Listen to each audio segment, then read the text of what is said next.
Okay, so in this last lecture, I want to say a little bit about evaluating premises. We've talked a lot about evaluating arguments. We've talked a lot about the form of deductive arguments, this concept of validity. We haven't said a lot about good premises or how to test them. A lot of that is because that's trickier, that's harder, right? And at least when it comes to moral premises, we're going to say a lot more about that as the course goes on, right? I'm not going to try to cover it in these introductory lectures because that's going to be the point of what we do the entire semester, right? But I think we should take a first pass at this, right? How do we evaluate premises, especially how do we evaluate moral premises and arguments? How do we evaluate moral arguments, in fact? Well, again, it's important to think about the structure or the form of moral arguments. Moral arguments will have moral premises and they'll have non-moral premises. And when we evaluate those premises, it's important to ask ourselves what kind of premise each one is. How we evaluate a premise, how we decide whether it's a good one or a bad one, depends on what kind of premise we have, right? If it's a non-moral premise, a non-moral premise is one that makes a sort of factual or descriptive claim. We will test that much differently than we test a moral premise, right? A moral premise being one that makes a moral claim. So let's just give you guys some examples of what I mean by this. Let's have an argument that has a moral premise and a non-moral premise. So here's our argument. Punishments are only just if they prevent crime. Studies have shown that the death penalty does not prevent crime. Therefore, the death penalty is not just. Two premises and a conclusion, right? What's our moral premise? What's our non-moral premise? Think about it a second. In live classes, I'll actually ask people to raise their hand on this one. It's funny, no one ever does, even though just if you were completely guessing, you would have a 50-50 shot, right? Well, eventually somebody will, if I wait long enough, but people are always hesitant. I'm like, come on, you just guess, you got a 50-50 shot, right? All right, so let's distill the argument. That'll maybe make it easier to pick out which is which. If a punishment does not prevent crime, it is not just. Studies show that the death penalty does not prevent crime, so the death penalty is not just. Premise, conclusion, right? First premise is our moral premise. If a punishment does not prevent crime, it's not just. Our non-moral premise is studies show that the death penalty does not prevent crime. Conclusion, the death penalty is not just, right? Look, not saying you have to agree or disagree with this argument, just give it as an example, right? So now that we've sorted out which premise is which, we can evaluate them, right? Now your non-moral premise, how would you evaluate this one? How would you decide whether it's true or not? Well, look, go find the studies on the death penalty, right? Go look, is what this argument says, is what this premise says true? I'll do a Google search, evidence of effectiveness of the death penalty, right? Or something else. I'll do a little research, see what the studies actually say on this. If they do in fact say it's not really a deterrent, it doesn't prevent crime, then the premise is true. If they don't say that, then it's not, right? It's a pretty simple matter for most non-moral premises, especially when they make a claim about facts, to settle whether they're true or whether there's at least evidence for them or not. Moral premises, it's not so easy. We can't just look at the facts. How do we evaluate them? We'll say more in a second.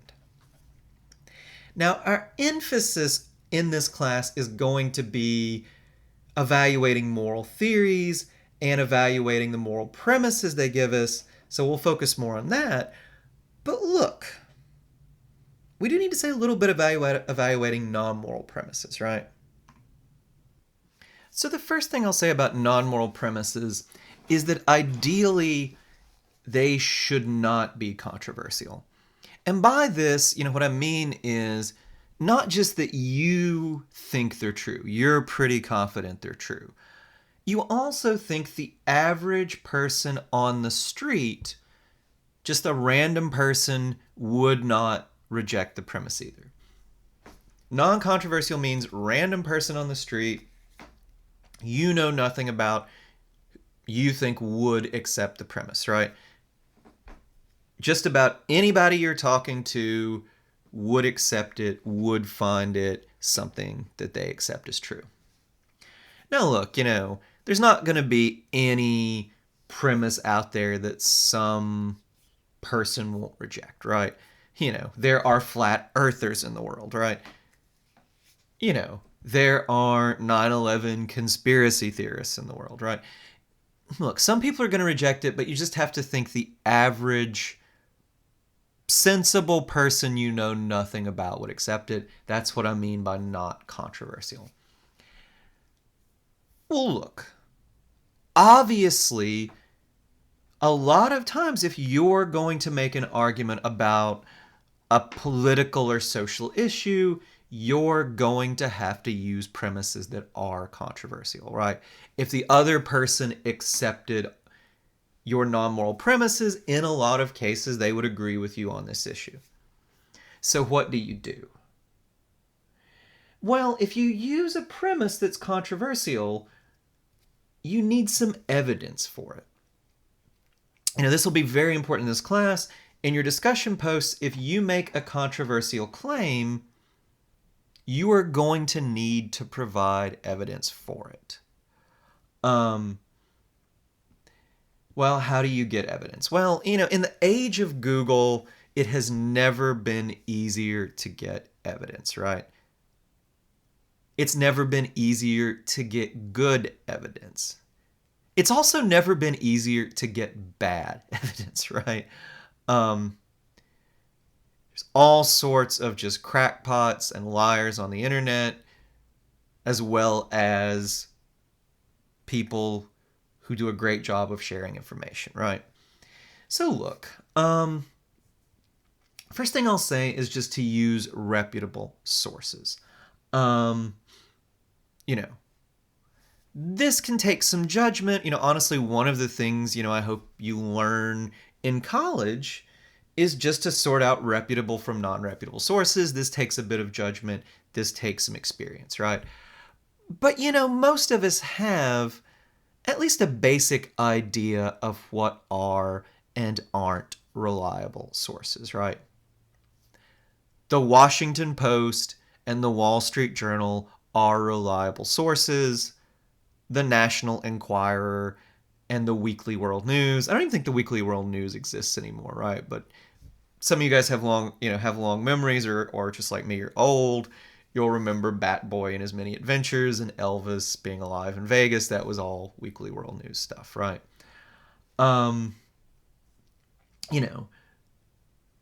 With encyclopedias or stuff, the Encyclopedia Britannica, or for philosophical issues, the Stanford Encyclopedia of Philosophy, very reputable.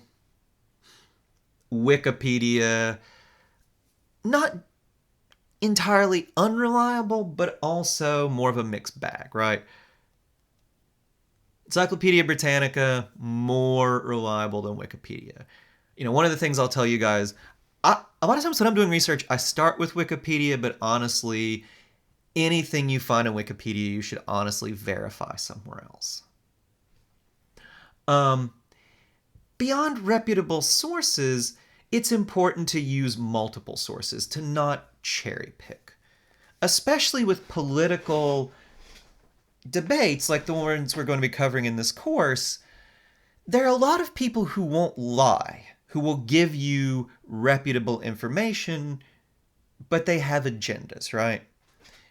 you know, if you, you know, if you are researching the death penalty and you go on a website devoted to the abolition of the death penalty, you can guarantee that the evidence they're going to present to you is going to be evidence for its abolition, right? They won't lie to you. They won't even probably twist or cook the facts, but they're going to present the case in a very selective way, right? Something like abortion, if you go to a site that's pro-choice, they're going to give you the information, certain kinds of information with a certain slant. If you go to a site that's pro-life, you'll get it from different selection, different slant, right? I mean, look, the important thing to note here is this doesn't mean these sources are dishonest. It just means in a lot of cases they have a certain view of the world. The information they give you is going to be filtered through that. The same goes for news sources, right? You know, it's good, I think, to know the ideological lean of a news source, the way it sort of views the world, right? And most news sources have one, right? Doesn't mean they're dishonest, doesn't mean they're trying to pull one over on you. It just means they tend to see the world a certain way. Information will be filtered through the way they see the world, right? You know, go back to my example, Washington Post, Wall Street Journal, both very reliable newspapers. The Post very much leans to the left, sees the world through that kind of lens. The Wall Street Journal much more sees the world through a conservative lens, right? Neither one of those papers is going to lie to you. Both will do a very good job of trying to give you the truth as they see it, but it is good to be aware of their ideological lean. We shouldn't pretend it doesn't exist. We should also not jump to the conclusion it means that people are lying or trying to get one over on us, but we should be aware of the fact with our sources that a lot of times it does affect the data they will give us and the way they see the world. So if a source has an agenda or a view of the world, be aware of it. Try to find multiple sources with different views. That's a good way to know your data is reliable. But at the very least, be aware of these kind of things. All right, that's a lot. It's hard, a lot of times hard to evaluate non-moral premises, but in a course like this, we do need to say a little bit about it. Thing I'll emphasize here and now, just make sure, definitely, one of the things I will be marking for on discussion posts in the future, if you make a claim that's controversial that needs evidence, make sure you give some kind of evidence for it. I won't be so hung up on, how much do I trust this source? I will be very concerned that you have some evidence for it, either from the lectures or elsewhere, if it does turn out to be a controversial claim. All right. Anyway, enough of that. I thought I'd just say a little bit. It is important for a class like this. So on to evaluating moral premises. The first thing to notice with a moral premise or a moral claim is to ask ourselves, is it liable? Is it open to a counterexample? Another question here, does it explain ordinary moral judgments? Philosophers will sometimes talk about intuitions, considered judgments. What they mean is moral claims that people are sure about. Now look, a lot of times I think we think, well, there aren't such claims. Look at the disagreements between people on different sides of the political spectrum. There's more agreement, I think, than people realize, though, right? Take a basic moral claim like we ought to treat people fairly, right? I don't care what side of the political spectrum on, you'll probably agree with that, right?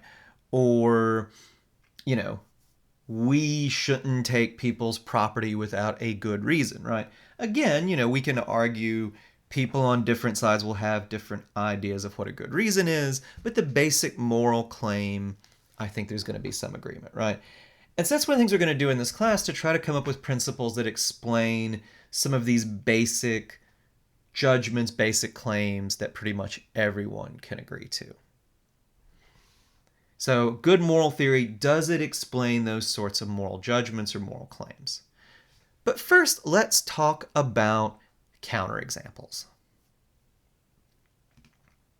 Here's an example of an argument that uses a moral premise liable to a counterexample. So the argument's this: deliberately killing another human being is always wrong. Physician-assisted suicide involves deliberately killing another human being, so physician-assisted suicide is wrong. Moral premise, deliberately killing another human being is always wrong. Non-moral premise, physician-assisted suicide involves deliberately killing another human being. Conclusion, physician-assisted suicide is wrong. So let's think about, a counterexample should be a case that disproves this moral premise. You guys think of a counterexample to the claim deliberately killing another human being is always wrong. Well, here's a good one, right? It is morally acceptable to kill in self-defense. Now, look, we can argue about what are and aren't legitimate cases of self-defense, right? But if someone has an axe and they are going to chop you to bits if you don't shoot them and you have a gun, most of us, a lot of us would find that really tragic if you had to shoot them. None of us would blame them if they were literally going to hack you to death with an axe, right? In a clear, unambiguous case of self-defense, where the only option besides letting the other person kill you is to kill them, pretty much everyone would admit killing is morally justifiable, right? So we can plug that in and disprove or at least challenge the moral claim the argument depends on. If killing another human being is always wrong, then killing in self-defense is wrong. Killing in self-defense is not wrong, so killing another human being is not always wrong. I mean, notice how this works, right? Think back to the logical principles I gave you, these valid forms of argument. This pretty clearly uses that modus tollens form of argument, right? If we accept this principle, then killing in self-defense is wrong, but we know killing in self-defense is not wrong, so we can't accept the principle. Think about modus tollens: if A, then B, not B, so not A, right? That is exactly what you see at work here. Now, it's important to think about counterexamples because in making arguments against moral claims, you're going to need to come up with good counterexamples. It's also important to think about counterexamples because when you make moral claims for your own arguments, you need to make sure that the principles you use aren't open to easy counterexamples. You need to think of possible counterexamples and either some way address them or reformulate your principles to avoid them. One of the things I will be looking for in grading the posts, is there an easy counterexample to the moral claims your argument depends on? If there is, I will probably give you that counterexample and, unfortunately, you'll lose. If it's really obvious, you will lose some points for it, right? I mean, if it's a really obscure one and I have to think of it a long time and be really clever, I'll still probably give you the counterexample. I'm not going to take points off for that. But if it's really obvious and you should have been aware of it, that's the kind of things you will lose points for in the posts. Okay, just to make you guys aware of that.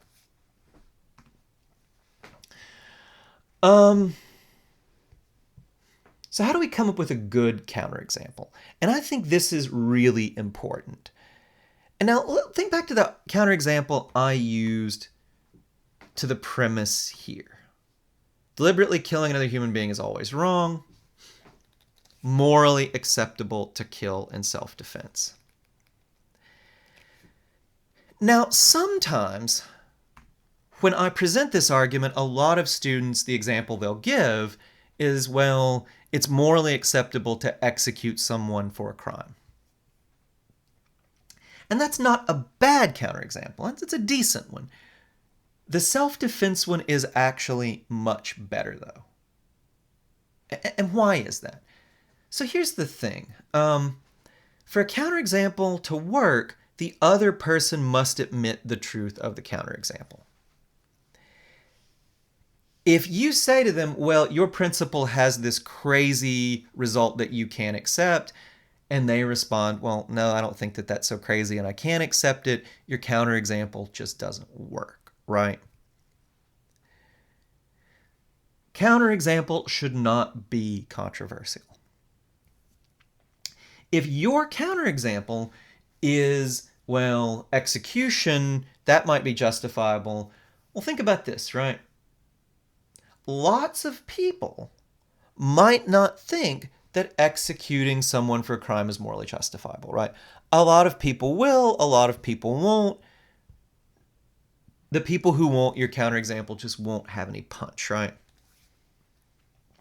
Think about self-defense, though, right? You have to be a saint or an idiot, and I'm not sure which, to deny that killing in self-defense is morally acceptable. Every now and then I'll have students deny this, and I'm just like, okay, you are either a saintly, way better person than I am that you think, that, you should let someone kill you before defending yourself when they're really going to kill you, or you're just crazy, right? Or more likely than that, you're just trying to irritate your professor, but, whatever. The vast majority of people, practically everyone, will admit that killing in self-defense is morally justifiable. Executing someone for a crime, much more controversial. Even if you agree with that principle, I hope you see that it's way more controversial. A lot more people won't agree with it. The better counterexample is the case of self-defense, right? So choose a counterexample they will accept. Another thing with good counterexamples, they tend to have some distance from the case at hand. I'll give you guys an example. On the arguments quiz I'm going to give you guys, one of the things in the arguments quiz will be, a moral principle about whether you should not tell the whole truth to spare someone's feelings. And I see a lot of students when they respond to this, they'll give a case that's a little bit different from the case, but is also a case of lying, or at least not fully telling the truth to spare another person's feelings. Since that's what the case is about, since that's what the argument's about, it would be good to move a bit away to think of a different kind of case, right? Why is that? Well, again, you want the other person to accept the truth of your counterexample. If you just deny, if they say, well, it's not okay to fib to spare other people's feelings, and you give a case where you think it is, well, there's a pretty good chance they're going to just disagree because you already know they think it isn't okay to fib to spare someone else's feelings, right? Better counterexample would be another case where even they would admit it's okay to not tell the full truth. All right, just keep that in mind, especially as you're going into the quiz, especially as you look at the extra credit question. So what do you do when a moral principle is open to a counterexample? You guys will find this, some of the things we will talk about, some of the arguments will be open to counterexamples, and you'll see me maybe run through these reactions, right? But you'll also, as you write your discussion posts, as I've said, need to think about possible counterexamples. And if one does occur to you, what do you do? 3 possible responses. 1, you can just give up the principle, right? You can say, okay, I give up the principle. I don't agree with this anymore. Counterexample convinces me. Let it go. The other thing, and the much more common thing to do, is to reformulate the principle to avoid the counterexample. Um, in the argument I gave you guys, except for cases of self-defense, it is always wrong to kill another human being. That's a way to rework the moral principle here to avoid this counterexample. The final response is what philosophers call biting the bullet. And we call it biting the bullet because it's supposed to be unpleasant or undesirable, right? The idea behind this image is, if you guys have ever seen the old Westerns or Civil War films where they have to saw off somebody's leg or their arm without proper anesthesia, they give them a bottle of whiskey and a bullet to bite. The thought is biting the bullet, you're accepting this even though it's terrible, right? So sometimes you might accept the seemingly weird or bad results of your moral principle. Sometimes biting the bullet can be desperation. Sometimes if your moral principle has a weird result, another response, and one thing you might do, is just to accept the weird result and explain why it's not so weird, right? I'll give you guys an example of this. John Locke, the philosopher, he developed an argument for religious toleration, right? Developed this argument for religious toleration. In Britain at the time he developed it, there wasn't much religious toleration at all. If you weren't in the Church of England, so much the worse for you, right? And so Locke developed this argument, well, we should tolerate other Christian groups.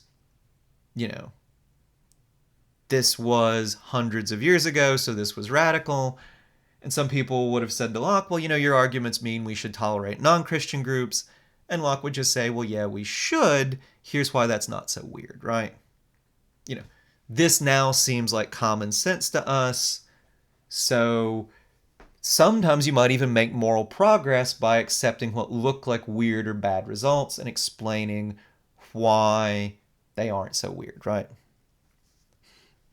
I won't take a side on this, but a lot of vegetarians will say, well, we get some weird results when we talk about taking human pain seriously that say we should, give up meat or something. They'll say, well, we oughtn't try to avoid them. We should just accept them. They're not as weird as they seem, right? So sometimes when your moral example is open to a counterexample, you might just bite the bullet. And sometimes that's a mark of desperation, but sometimes you might really think, well, are these principles as weird or bad as they might seem? If they're not, a thing to do is to give an explanation why, what biting the bullet here might not be as bad as it initially seems. Okay, so that all goes really quickly. Hopefully you guys, don't have to know every single thing here cold. I just want to take a first pass at this stuff because it will come up a lot as we go through the other material in the course.